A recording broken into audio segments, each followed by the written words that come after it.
Hello everyone, कैसे हो आप? बहुत शानदार, मजेदार, शांत, चकाचक, एकदम तैयारी अपने ट्रैक पे है। साकार सीरीज के साथ में तुम प्रॉपर मेहनत भी कर रहे हो, बहुत सारे सवाल मेरे साथ सॉल्व भी कर रहे हो और बहुत सही तरीके से तुम कमेंट्स भी कर रहे हो। मतलब जो चाहिए वो बिल्कुल तरीके से कर रहे हो।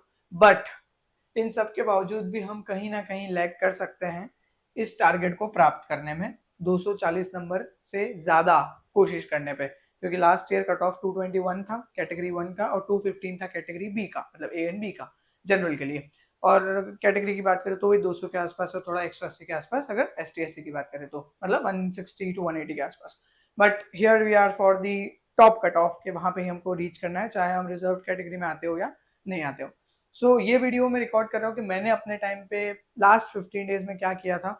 सच बात बताऊँ तो मैं बहुत ज्यादा चिल था। The reason was very simple, because मैं डीबीटी बहुत उससे एंथुसियाज्म से टारगेट ही नहीं कर रहा था। मेरा मेन टारगेट सीएसआर नेट ही था। स्पेसिफिकली मैंने नेट की ही तैयारी में डीबीटी किया है, जैसा कि मैंने तुमको पहले भी बताई है ये बात। तो उन्हीं चीजों को मैंने कैसे लास्ट 15 डेज में यूज किया, वो चीज मैं तुमसे डिस्कस करने वाला हूँ। वीडियो को लास्ट तक देखो, मत देखो 2x पे देख लो, कोई फर्क नहीं पड़ रहा। बट इसके प्लीज नोट्स जरूर बना लेना, क्योंकि जिन चीजों के आप नोट्स नहीं बना सकते वो फिर आपके लिए व्यर्थ है। ठीक है, चलो। So this video is about what I did in last 15 days to get 240 plus marks in bet, or fortunately I got 244, so it is 240 plus. 240 plus, I think. Yeah. So there will be no shortcuts and only facts, like you do it and you get it. Simple baat hai, you do it and you get it. Let's start. The first thing, now I'm going to talk about three things. पहली चीज तो revision, obviously. Revision कैसे करना है, क्या करना है, वो भी बात करेंगे अपन। Believe, and lastly what I did with the PYQs. Now this is very important point. पहली चीज तो revision. Now what I mean by revision, revision is not about कि भैया आपने नोट खोल लिया और उसको वापस देखे जा रहे हो। वो रिविजन नहीं होता है, वो रीडिंग होती है। री रीडिंग, री रीडिंग, री reading. When I talk about revision, the revision should be with your own notes only if you have made it. अगर नहीं बनाए हैं तो फिर कुछ बच्चों ने पूछा था कि कुछ कंपाइलेशन वगैरह आते हैं, तो I will not obviously name them. But मैंने बेटा कभी भी उन किताबों से नहीं पढ़ा है ना। जैसे यूजुअली बच्चे पूछ रहे थे कि एक कमेंट था, चलो बोल ही देता हूँ इस बारे में, कि वॉल्यूम वन और वॉल्यूम टू करके जो किताबें आती है पाथफाइंडर की, उससे रिविजन किया जा सकता है कि नहीं। They are really good books, but for BSc level they are good. For IIT JAM somewhat they are good, but they are not conceptual, और आई मीन से कॉन्सेप्चुअल, मतलब उनके अंदर कॉन्सेप्ट, कॉन्टेक्स्ट की कमी है। तो कॉन्टेक्स्ट की जो कमी है वो पूरी नहीं कर पाती है वो किताबें। और इस वजह से जब आप बड़े एक्सपेरिमेंटल क्वेश्चंस पढ़ते हो तो आपका दिमाग चकरा जाता है। तो मैंने आज तक वो किताबें नहीं पढ़ी हैं। बट या अगर आप कंफर्टेबल हो उन किताबों के साथ में, just go for it. But my personal choice और my personal call will always be to go for your own notes, because they should be in short term. Short में नोट होना चाहिए, और उसका एक्टिव रिकॉल बार बार कर सकते हो आप। और भाई साहब क्या चीज है यार, ये एक्टिव रिकॉल क्या ही चीज है। जो मैं तुमको करवा के बताता हूँ अभी। जस्ट क्लोज योर आइज, और जैसे जैसे मैं बोलता जा रहा हूँ इसको जस्ट विजुअलाइज करते जाना। तुम सभी ने ग्लाइकोलिसिस पढ़ा होगा, है ना? तो अब तुमने क्लोज कर रखे आंखें, तुम भाग जाओ। Just kidding, let's move on. So glycolysis पढ़ रखा होगा। ग्लाइकोलिसिस कहाँ चलता है? तो साइटोसॉल में चलता है। It is a universal process, somewhat anaerobically और इनडायरेक्ट एरोबिकली। फिर उसके अंदर यूजुअली 9 स्टेप्स, 10 स्टेप्स के बारे में बात करते हैं हम लोग। और इसके अंदर करते क्या है, एक ग्लूकोज पकड़ के 2 पायरुवेट बनाते हैं। यूजुअली 3 रेगुलेटरी स्टेप्स होती हैं जो कि इरिवर्सिबल स्टेप्स भी होती हैं। उसके अंदर जो पहली स्टेप होती है वो आपका एटीपी यूटिलाइजेशन के थ्रू हेक्सोकाइनेज और ग्लूकोकाइनेज यूज करके आप फॉस्फोराइलेशन करते हो ग्लूकोज का, ग्लूकोज 6 फॉस्फेट बनाते हो। वहाँ पे एटीपी जो होता है वो नेगेटिव रेगुलेटर है, एएमपी एडीपी पॉजिटिव रेगुलेटर है। और आपका यहाँ पे क्या हो रहा है, आगे बढ़ते जा रहे हैं हम, तो फिर यहाँ पे आप कन्वर्जन कर रहे हो, आइसोमराइजेशन कर रहे हो। देन आप यहाँ पे एक और फॉस्फोराइलेशन कर रहे हो with the help of PFK one, which is also the commitment step. Then you are moving on to the aldol cleavage, जहाँ पे रेट्रो अल्डोल क्लीवेज हो रहा है। और आपको क्या मिल रहा है, एक आपका अल्डिहाइड जो है वो ब्रेक हो रहा है आपका, एक कीटोन में और दूसरा अल्डिहाइड में। ठीक है, तो फ्रक्टोज क्या है, सॉरी अल्कोहल जो है वो ब्रेक हो रहा है अल्डिहाइड और कीटोन में। So there is a production of 3-PGAL and DHAP. Then you move on, and lastly you go to PEP, where the last your regulatory step with pyruvate kinase actually works over there. और उसके regulatory steps में हम क्या बात करते हैं, alanine जो उसका पॉजिटिव नेगेटिव रेगुलेटर है, फ्लोरीन के बारे में बात करते हैं, एएमपी एडीपी के बारे में, एटीपी के बारे में। ये सारी चीजें करने के बाद में we move on to the pyruvate. अभी जो तुमने बात कही, जो लास्ट 2 मिनट में मैंने कहा, ये पूरी ग्लाइकोलिसिस की एक समरी थी और ये एक्टिव रिकॉल था। मतलब मेरे सामने कुछ भी नहीं था अभी, तुमने ध्यान दिया हो तो अब चाहो तो अगर तुमको प्रूफ चाहिए तो पीछे जाके वापस से सुन लेना इसको, मेरी आंखें सिर्फ कैमरे के सामने ही थी और यहाँ पे कोई टेलीप्रॉम्प्ट नहीं लगा रखा है ना, तो मान लो यार इतनी बात।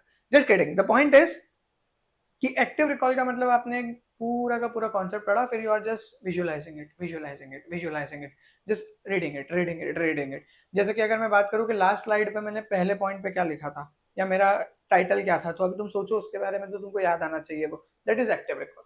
ठीक है, आगे बढ़ते। तो ये रिविजन का तरीका। बिलीव्ड ऑन माई प्रिपरेशन, ऐसा मैं क्यों बोल रहा हूँ, इसका तरीका तुमको अभी बता दूंगा, how you can be believing on your preparation, और कैसे तुम बिलीव को जनरेट करोगे। And definitely I knew after doing some stuffs, I knew कि मैं क्या अटेम्प्ट करने वाला हूँ एक्चुअल पेपर में और क्या मैं छोड़ने वाला हूँ, और इसके बारे में बहुत अच्छे से डिटेल में बात करेंगे अगले 10-15 मिनट में। Next, I did the last 10 years PYQs, है ना, और उनका सिर्फ करना मतलब ये नहीं कि ये गलत है ये सही है, उसका एनालिसिस भी किया, और उसके बाद में I reported my mistakes in a sheet form repeatedly, बार बार बार बार बार बार, क्योंकि मैं बार बार वही मिस्टेक्स दोहरा रहा था, लेकिन जब मैंने उनको नोट करके समझने की कोशिश करी कि कहाँ गलती कर रहा हूँ मैं, तो मैंने उनको रिपीट करना बंद कर दिया, ऑटोमेटिकली बंद कर दिया, because I am consciously doing the effort to not repeat the same mistake which I have just done और did in the last you can say PYQ or a mock or something like that। चलो भैया, तो पहले point पे चलते हैं, how to revise the concepts, और मैं तुमको कुछ ऐसे टॉपिक्स भी बता दे रहा हूँ इसके अंदर जो कि भाई साहब आप छोड़ ही नहीं सकते हो। तो how to revise in the last 15 days, now it is very important, but the more important thing is what to revise, because how to revise तो मैंने जस्ट तुमको बता दिया कि एक्टिव रिकॉल करना है, कुछ करना ही नहीं, दिमाग ही नहीं लगाना है, एक्टिव रिकॉल करना है। क्या रिवाइज करना है ये ज्यादा इंपॉर्टेंट है। तो पहली चीज तो सिर्फ बेसिक्स को अच्छे से रिवाइज करना है, रिवाइज बेसिक्स ओनली। एंड कुछ फैक्ट शीट्स इंपॉर्टेंट, जैसे क्या क्या फैक्ट शीट्स की अगर अपन बात करते हैं तो कौन सी टेक्निक कौन सी चीज को देखने के लिए यूज की जाती है ना, रामाचंद्रन प्लॉट की बेसिक सी वैल्यूज देख लो, प्रोटीन के स्ट्रक्चरल हायरार्कीज देख लो, इसके अलावा आपके मॉलिक्यूलर बायोलॉजी में डिफरेंट डिफरेंट रिपेयर मैकेनिज्म्स के और उनके रिलेटेड एंजाइम्स देख लो, प्रोकैरियोटिक यूकैरियोटिक में जो आपकी पूरी सेंट्रल डॉग्मा की फेरिस्त है उसको एक बार समझ लो, उससे रिलेटेड जो टेबल्स है वो देख लो, फिर आपके साइक्लिन सीडीकेस जो है उनके टेबल्स को देख लो, फिर आपके जो ये बेसिक डेवलपमेंटल बायोलॉजी के छोटे छोटे वर्ड होते हैं, जैसे कि आपका स्पेसिएशन का क्या मतलब, specification not speciation sorry, specification का क्या मतलब है, डिटर्मिनेशन का क्या मतलब है, डी डिफरेंशिएशन क्या होता है ना, कंडीशनल क्या होता है, रेगुलेटरी क्या होता है, ये जो छोटे मोटे वर्ड्स होते हैं ना, छोटी पोटेंसी का क्या मतलब होता है, प्लूरी पोटेंसी का क्या मतलब, इनको देख लो एक बार। ये सारी इंपॉर्टेंट फैक्ट शीट्स है, क्योंकि ये सवाल के बीच में फंस जाता है शब्द और हम समझ नहीं पाते फिर मतलब क्या, तो ये इंपॉर्टेंट है। दूसरी चीज, पीवाईक्यूज जो है वो हमारे टॉर्च बेयरर है, और तुम जानते ही हो साकार सीरीज में हमने बहुत कुछ काम किया है, तो in Sakar series we did more than 1500 PYQs.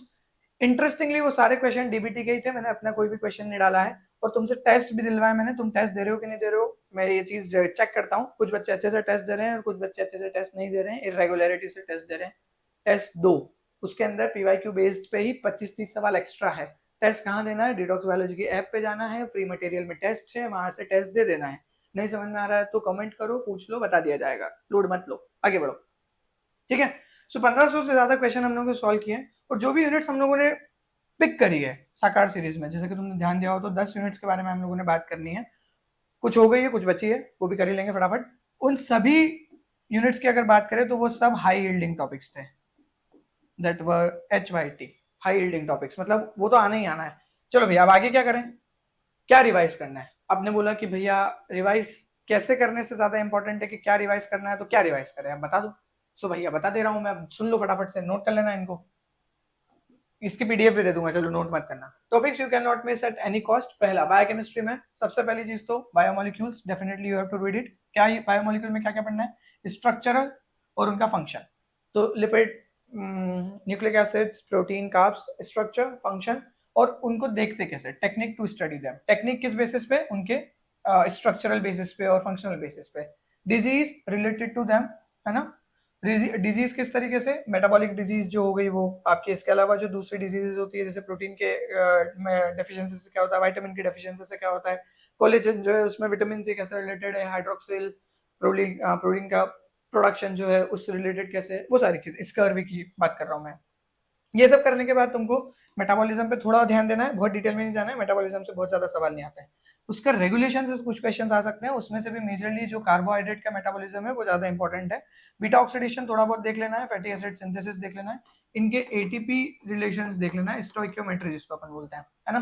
Glycolysis में 32 एटीपी लग रहे हैं, 38 एटीपी लग रहे हैं, ग्लूकोनियोजेनेसिस ज्यादा डिमांडिंग प्रोसेस है, या आपका ग्लाइकोलिसिस में ज्यादा एनर्जी निकलती है, इस तरह की बातें।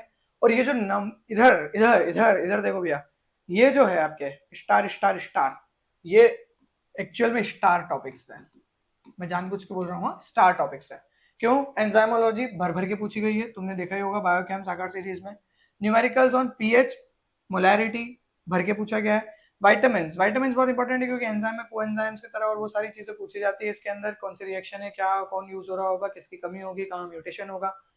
और प्लीज, ये मैं प्लीज करके बोल रहा हूँ, यूनिट कन्वर्जन को अच्छे से कर लेना अगर बायोकेमिस्ट्री के न्यूमेरिकल्स वगैरह के बारे में बात करनी है तो। तुमने साकार सीरीज में एक चीज नोटिस करी होगी, तुमसे कोई बहुत भारी कैलकुलेशन नहीं पूछी जाती, बेसिक बेसिक कैलकुलेशन पूछी जाती है, बट मेन जो एम्फेसिस होता है वो यूनिट कन्वर्जन पे होता है। ये बायोकेमिस्ट्री की बात होगी। नेक्स्ट, सेल बायो की अगर बात करें तो सेल बायो में एक इंपॉर्टेंट कॉन्सेप्ट हमारा प्रोटीन सॉर्टिंग है।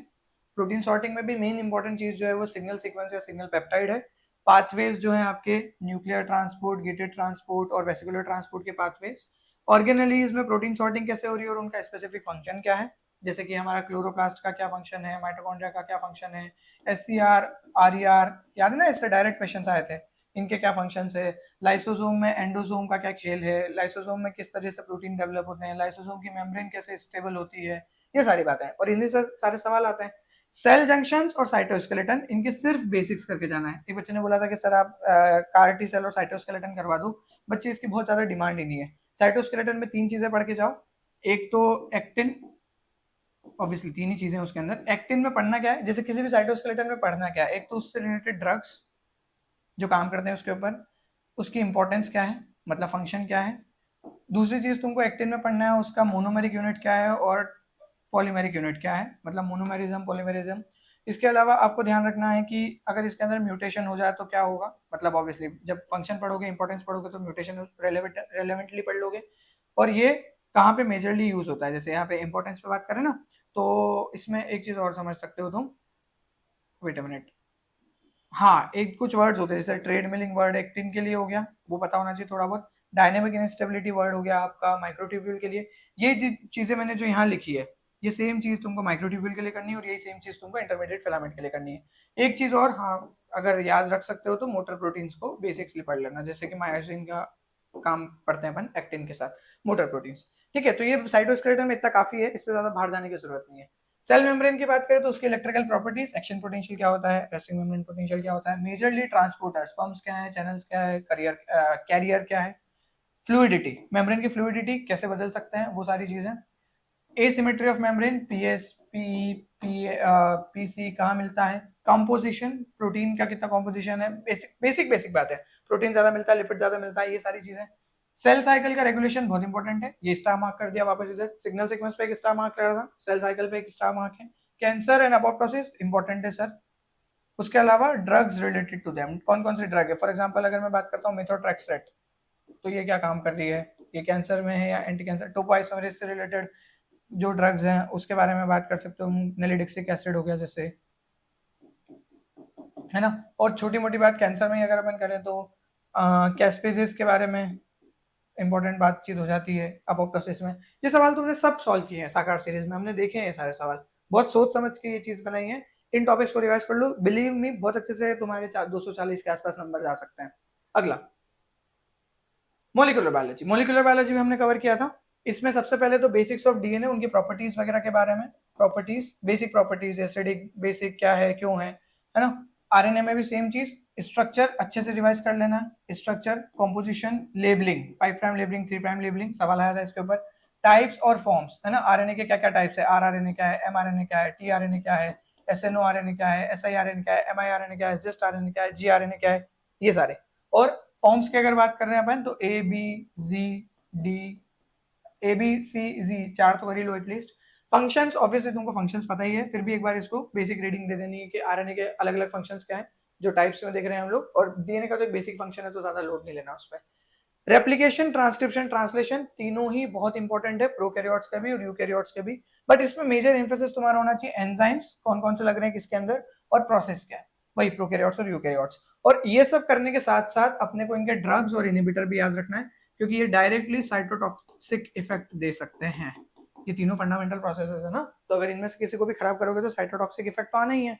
फिर रेगुलेशन पे बात कर लेते हैं जीन एक्सप्रेशन में, तो ऑपेरॉन, ऑपेरॉन में एटलीस्ट 2 ऑपेरॉन करके जाना है, लेग ऑपेरॉन और टीआरपी ऑपेरॉन, चाहे तुम हिस और एरा ऑपेरॉन ना करो, कोई दिक्कत वाली बात नहीं है।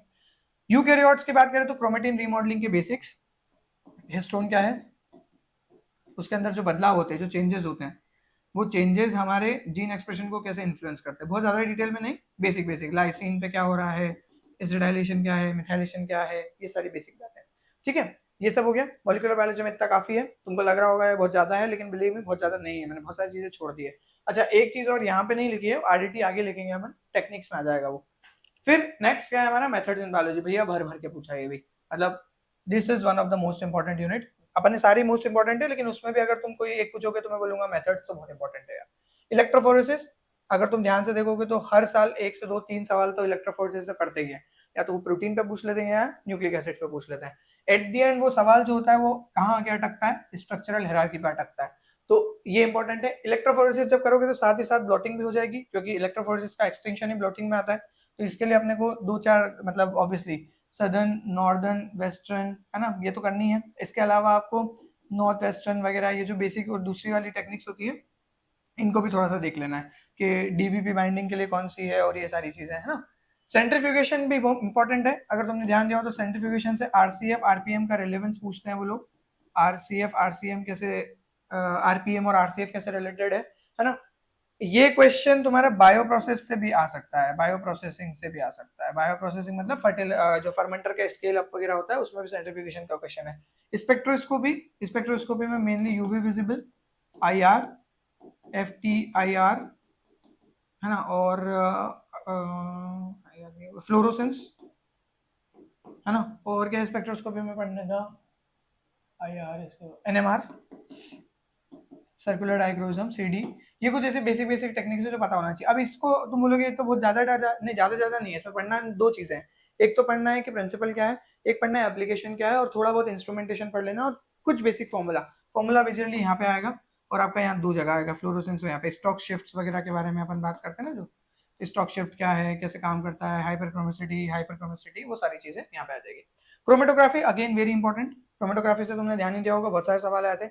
ये जहां जहां स्टार मार्क किया है मैंने, ये ऐसे टॉपिक है जो तुमको छोड़ना ही नहीं है, एनी हाउ छोड़ना ही नहीं है। तो अब आगे बढ़े, यहाँ तक के टॉपिक क्लियर हो गए होंगे। हाँ, नाउ बायो इन्फो के लिए मैं सिर्फ इतना सजेस्ट करूंगा, क्योंकि बायो इन्फो कुछ चीजें बहुत ही ज्यादा ट्रिकी पूछ ली उन्होंने, कुछ कॉन्सेप्ट्स मैंने ऐसे देखे जो बिल्कुल, अगर बायो इन्फो में हमारा अच्छा होल्ड नहीं है तो नहीं बन पाएंगे। तो सिर्फ बेसिक टूल्स के बारे में थोड़ा बहुत पढ़ लेना। बायो इन्फो का मेरा सेशन वैसे साकार सीरीज में है, तो मैं वहां पे भी 2 3 4 चीजें बता दूंगा तुमको, तो परेशान मत हो ज्यादा। वो सीरीज भी अगर ढंग से करके चले जाओगे तो काम चल जाएगा, लेकिन थोड़ा थ्योरी तो पढ़ना पड़ेगा ना यार, चीजें थोड़ी दिमाग में बिठानी पड़ेगी। नाउ आरडीटी, अगेन इसमें मैं मार्क करना भूल गया हूँ, लेकिन ये इंपॉर्टेंट है। आरडीटी, ये हिस्सा और ये हिस्सा थोड़ा बहुत आरडीटी से रिलेटेड ही है। आरडीटी में बेसिकली वेक्टर्स, वेक्टर्स वेक्टर्स के अलावा प्लाज्मिड के डिफरेंट टाइप्स, है ना, और प्लाज्मिड क्यों वेक्टर्स में यूज होते हैं, वो वेक्टर्स में क्लोनिंग वेक्टर और एक्सप्रेशन वेक्टर, ये छोटी मोटी बात है। Restriction endonuclease, definitely restriction endonuclease, ये ध्यान रखना है। तो ये कुछ ऐसे इंपॉर्टेंट टॉपिक्स हैं जो अपने को ध्यान रखना है। लास्ट में हर चीज, जो भी टेक्निक तुम पढ़ रहे हो, now this is a tip from my side, जो भी तुम टेक्निक पढ़ रहे हो, ये बेसिक सी टिप है, क्या, हमेशा एप्लीकेशन पे और उसके अप्रोच पे काम करना है, कि एप्लीकेशन ये है और अप्रोच ये है, इसलिए काम हो रहा है, क्रैम नहीं करना है कभी भी, ठीक है। नेक्स्ट, इम्यूनो, ये इम्यूनो के कुछ टॉपिक्स हैं। Antibodies, immunoglobulins, hyper sensitivity reaction 1 2 3 4 5, immune cells और उनके मार्कर्स, कौन सा वाला, CD4 है, CD8 है, CD27 है, CD17 है, कौन कौन सा क्या है, सब। होस्ट पैथोजन इंटरेक्शन, होस्ट में क्या क्या चेंजेस आएंगे जिससे पैथोजन के ऊपर वो हैवी होगा, पैथोजन क्या चेंज लेके आएगा, वो सारी चीजें बेसिक आइडिया। और इम्यूनोलॉजिकल टेक्निक्स, एलाइजा, रिया, और आपका एली स्पॉट वगैरह, ये सब क्वेश्चन आए थे ना, हमने पढ़े थे इनके बारे में। माइक्रो की बात करूं तो डिजीजेस बहुत इंपॉर्टेंट है। डिजीजेस, बैक्टीरियल ग्रोथ काइनेटिक्स, जिसके अंदर हम बात करते हैं कि स्पेसिफिक ग्रोथ रेट क्या है, और आपका जनरेशन टाइम क्या है, गैप क्या है, इतने इतने जनरेशन बाद कितने बैक्टीरिया हो जाएंगे, डबलिंग टाइम क्या है, ये सारी चीजें।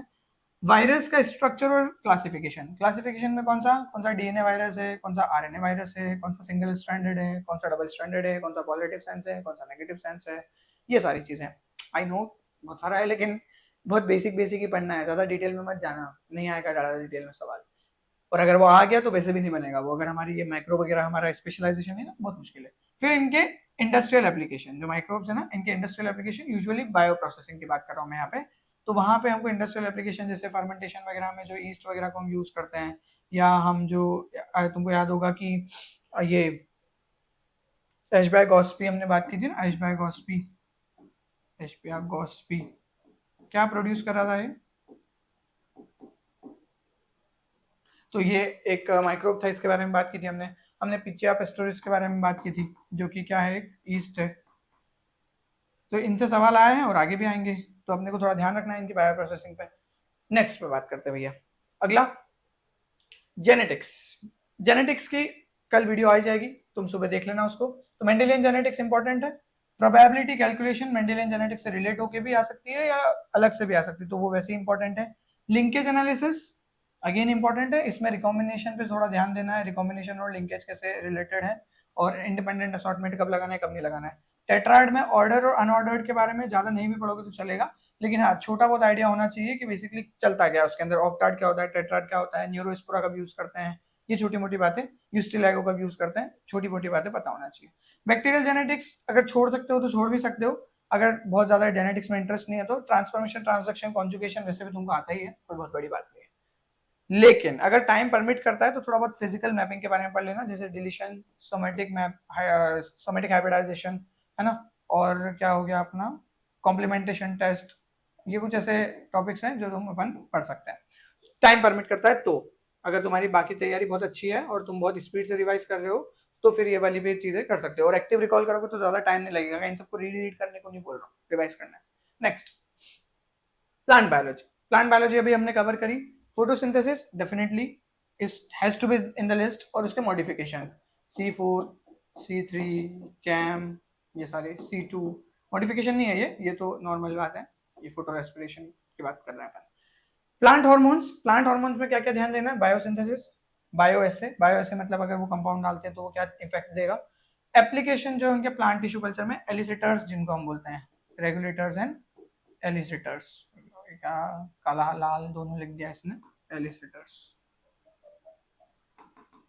Okay, secondary metabolites, secondary metabolites के मेजरली एप्लीकेशन और कौन सा वाला कहाँ पे मिलता है, बस इतना ध्यान रखना है, ठीक है, एप्लीकेशन और कौन सा वाला कहाँ पे मिलता है।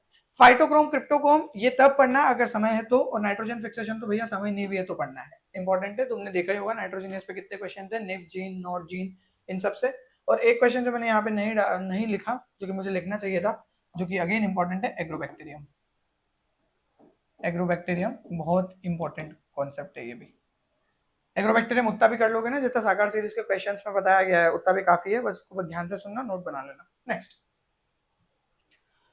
Unit 8 animal biotech. Animal biotech में अभी मुझे और ज्यादा थोड़ा रिसर्च की जरूरत है, लेकिन एनिमल बायोटेक में मैं 2 4 5 चीजें तो मुझे लग रहा है कि पता ही होना चाहिए तुमको। एक तो न्यूरोबायोलॉजी, उससे सवाल है। एक्सप्रेशन वेक्टर्स, जो मेमेलियन वेक्टर्स होते हैं वो कैसे काम करते हैं, कि किस तरह की उनको ORF देनी होती है, किस तरह का हमको ग्लाइकोसाइलेशन की जरूरत पड़ती है, वो सब। एनिमल टिश्यू कल्चर इंपॉर्टेंट है। और इसके अलावा प्रोटीन प्रोडक्शन, जो हम, क्योंकि अगर हमको इंसुलिन वगैरह प्रोड्यूस करना है और फिर वो इंसानों के लिए प्रोड्यूस करना है, तो हमको उस लेवल का ही सेटअप चाहिए जो इंसानों के अंदर काम करता है, तो उसके लिए हमको बायो प्रोसेसिंग करने में भी एनिमल टिश्यू कल्चर और एनिमल सेल्स की मदद लेना पड़ती है। इसके अलावा मैं इस पर भी थोड़ा काम और कर रहा हूँ, तो मैं कमेंट सेक्शन में कुछ चीजें और डाल दूंगा अगर इससे रिलेटेड कुछ लगेगी तो। बाकी एक चीज जो है, एनिमल बायोटेक की बहुत सारी चीजें जो है वो आपकी बाकी दूसरी यूनिट्स में कवर्ड है, तो इतना ज्यादा परेशान होने वाली बात नहीं है। अगर कुछ बहुत ही इंपॉर्टेंट होगा तो आई मेक श्योर कि मैं कमेंट में उसको डाल दूँ, तो वो चेक कर लेना। फिर आते हैं एनवायरमेंटल बायोटेक, जो कि आज की लास्ट यूनिट है इस टॉपिक में, और फिर हम बाकी चीजों पर डिस्कस करेंगे सेक्शन ए वगैरह। सो इन्वायरमेंटल बायोटेक में एक तो पॉल्यूशन बहुत इंपॉर्टेंट पढ़ना ही है। बायोरेमिडिएशन, बायोरेमिडिएशन में इंसिटू एक्सिटू क्या होता है, और कौन से उसके बेसिक एग्जांपल्स हैं, वो थोड़ा बहुत पढ़ लेना है। और इसके अलावा बेसिक्स ऑफ इकोलॉजी, इकोलॉजी में क्या है, पॉपुलेशन का मतलब क्या होता है, कम्युनिटी का मतलब क्या होता है ना, निश किसको बोलते हैं, हैबिटाट किसको बोलते हैं। इसका मतलब नहीं कि अभी तक कोई क्वेश्चन आया नहीं तो आ नहीं सकता है ना, बेसिक डेफिनेशन पूछ लेगा वो सेक्शन ए के अंदर, और ए में भी 3 नंबर का सवाल है, बी में भी 3 नंबर का सवाल है, तो और वो तो कंपलसरी है वाला। आई बात समझ? तो इसीलिए ध्यान रखना है इस चीज का। तो दीज आर द टॉपिक्स जो तुमको कवर करना है। अब जितने मैंने इस पे मार्क किया, इसमें कोई स्टार मार्क लगाने की जरूरत ही नहीं है, तीनों स्टार मार्क देंगे। और यहाँ पे भी मेरे को लगता है एनिमल टिश्यू कल्चर एक अच्छे से कवर करके जाओगे, न्यूरोबायोलॉजी करके जाओगे तो काफी होगा। प्रोटीन प्रोडक्शन नहीं भी देखोगे तो चल जाएगा, ऑल्दो जो लोग एनिमल बायोटेक को ढंग से कर रहे हैं उनके लिए तो करना ही है। अगली बात क्या कर रहे हैं अपन, अगली बात कर रहे हैं कि यार सेक्शन ए का क्या करें, और उसमें भी जो एप्टीट्यूड पार्ट है, क्योंकि यार हमारा एप्टीट्यूड बहुत खराब है यार सर यार। तो देखो पहली चीज तो ये समझो कि एप्टीट्यूड का जो हिस्सा है वो कुल मिला के आपका 20 के आसपास क्वेश्चन होंगे, प्लस माइनस 2 और 3 क्वेश्चन है ना। तो 22-23 तक जा सकता है, 17-18 तक आ सकता है। तो एप्टीट्यूड है तो इंपॉर्टेंट यार। उसके लिए अभी आखिरी 15 दिनों में क्या किया जा सकता है, अगर अभी तक कुछ नहीं किया तो, अगर कुछ किया है तो फिर तो कोई दिक्कत ही नहीं है, तुम सही काम कर रहे हो। लेकिन अगर कुछ भी नहीं किया है तो पहले तो क्या करो, 5 साल के पीवाई पीज ले लो। पीवाई की पीज मतलब प्रीवियस ईयर पेपर्स, किसके, सीएसआर नेट के।